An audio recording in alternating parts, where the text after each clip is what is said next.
I'm Riley Beatty, and this is Beatz Eatz brick and mortar location. We've been around since 2014, and we are a food truck company that just moved into a building, and we've specialized in smoked meats. We like cooking pork butts, which is what we do for our pulled pork, and we'll make dry ribs out of that. We can make poor man burns ends out of that. That's really good as well. Lots of briskets. We make our own burgers from scratch. We make our own chicken burgers from scratch. We make our own barbecue sauce from scratch.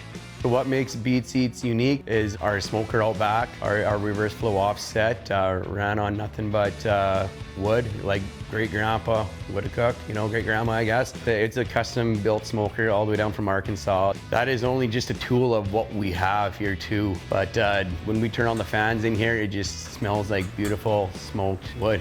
It's awesome. My favorite part is when a customer comes in and says, I've never had a brisket taste that good in my life. We get that quite often.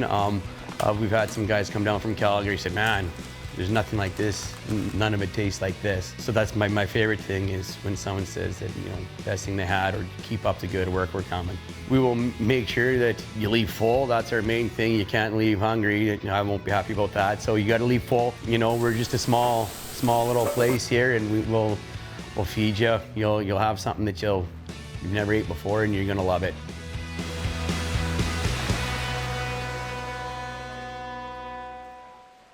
Right here we have the Boston butt, which is also known as the pork shoulder.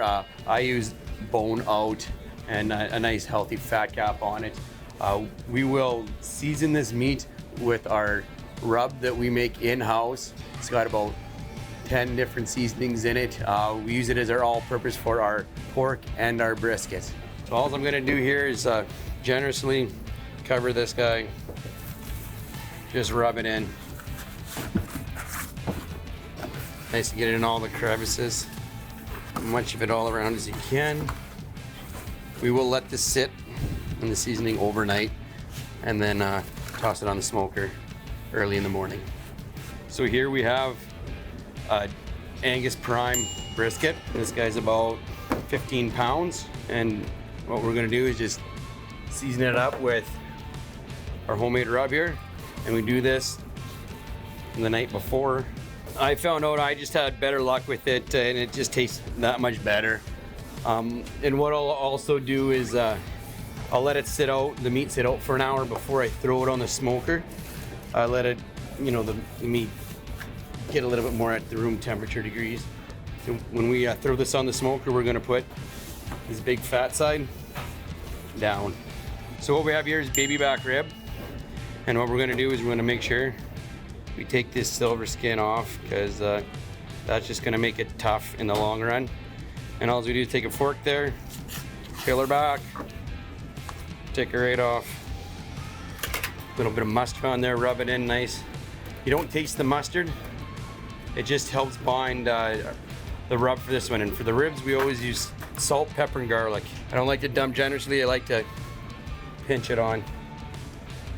And these will go directly on the smoker right away.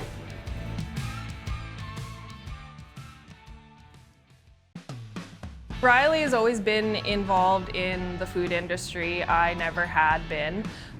He's very persistent, so he had big dreams, and he kind of convinced me that it would be a good thing to have here in Estevan, and so we took the plunge and bought a food truck. So I decided to start the food truck just out of, pure boredom. I wanted something to do.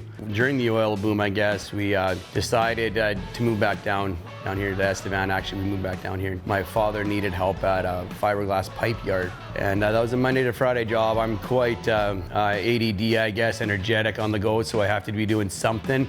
So I thought, hey, why don't I just buy a food truck? And the funny thing with this food truck, it was in Estevan when I was in grade 7. So I bought it from a guy from Moose Jaw, who bought it from a guy from Weyburn, who bought it from a guy from Estevan. So it's made its full course back here down to Estevan. So it's just pretty cool. So we actually ran the food truck for probably about a year before we ended up applying to run the canteens out at Saskatchewan. We ended up getting that contract in 2014, and we have ran the canteens at both power plants in town. So our food has kind of become a hit. A lot of the local people and huge community support. So we figured we might as well try and make a run at it with a restaurant. So we bought a little laundromat and gutted it and turned it into a little restaurant here. It was a dry cleaners. It wasn't very pretty in here.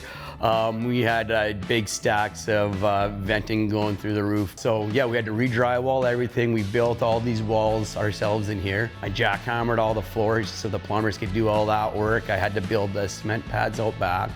It was a really ugly color as well, the exterior. So my wife and I painted it. We had actually a guy, he was doing a little bit of vandalism last summertime, and he drew me a picture on the side of my building, and I wasn't mad.